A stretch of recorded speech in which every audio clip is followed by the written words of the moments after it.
एक धक्कादायक माहिती पोलिसांच्या हाती। परतवाडा येथील रेस्ट हाऊस परिसरामध्ये बॉम्ब बसल्याची खबर मिळताच परिसरात खळबळ उडाली। परतवाड्याचे ठाणेदार सुरेश मस्के तत्काळ घटनास्थळी दाखल झालेत। अचलपूरचे उपविभागीय पोलीस अधिकारी शुभम कुमार यांच्या मार्गदर्शनाखाली संपूर्ण पोलीस पथकाने तत्काळ कारवाई करत बॉम्ब निष्क्रिय केलाय। या मॉक ड्रिलमध्ये दहशतवाद्यांनी रेस्ट हाऊस परिसरात बॉम्ब ठेवला असल्याचे दाखविण्यात आले।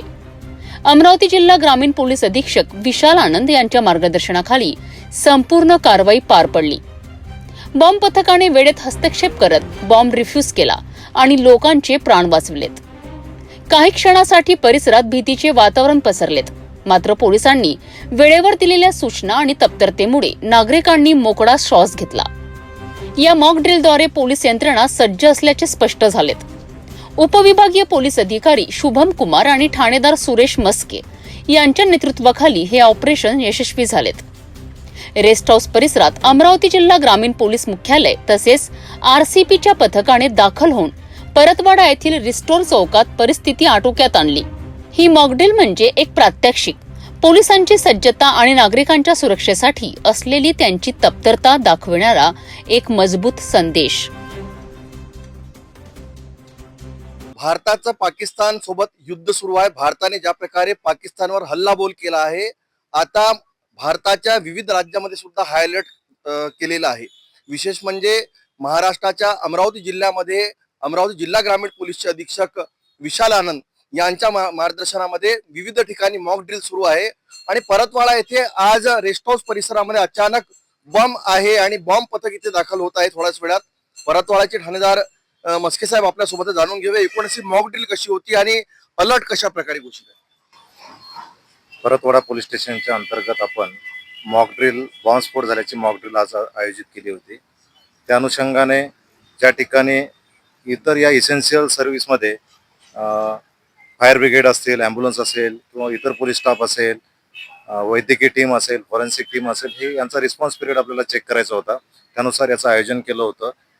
त्यामध्ये सर्वच टीमनं अतिशय चांगला प्रतिसाद दिलेला आहे। अशा प्रकारची परिस्थिती जर समोर उद्भवली तर आपण तिला तोंड देण्यासाठी सक्षम असल्याचं यामधून आपण निष्पन्न केलेलं आहे। आज जी मॉक ड्रिल होती ती कशा प्रकारे अचानक आयोजित केल्यानंतर बाकी जी यंत्रणा होती ती एकदम म्हणजे सुदृढ होती। अतिशय चांगला रिस्पॉन्स पिरियड होता। फायर ब्रिगेडचा तर अतिशय चांगला रिस्पॉन्स या ठिकाणी मिळालेला आहे।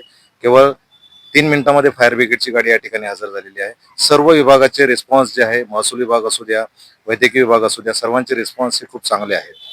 सध्या जी स्थिती आहे आणि ज्या प्रकारे देशावर भारताने हल्ला केला आहे पाकिस्तानवर, म्हणून कुठेतरी आतंकवादी जे आहेत ते बॉम्ब विस्फोट करणार अशी घटना घडू शकते।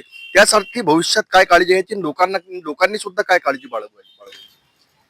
यामध्ये सर्वांनी कुठेही जर संशयास्पद वस्तू मिळून आली असेल किंवा काही आपल्याला संशयास्पद हालचाल दिसून आली असेल तर तात्काळ पोलीस स्टेशनला माहिती द्यायची आहे आणि सर्वांनी खबरदारी घ्यायची आहे। एकूणच सर्वांनी खबरदारी घ्यायची आहे, आपली जबाबदारी समजून भारताचे एक नागरिक म्हणून स्वतः सुद्धा आपण जर कुठेही कोणती अशी लावारीच वस्तू मिळत असणार तर स्वतः जिथे पोलीस स्टेशन असतात त्यांना सूचना द्या, जेणेकरून मोठी घटना होणार नाही। आणि आतंकवादी हल्ला कशा प्रकारे होतो आणि त्याच्या अगोदर पोलीस यंत्रणा ही सज्ज कशी राहते त्याचं एक खूप चांगलं उदाहरण इथे अमरावती जिल्हा ग्रामीण पोलिसांनी दिलं आहे।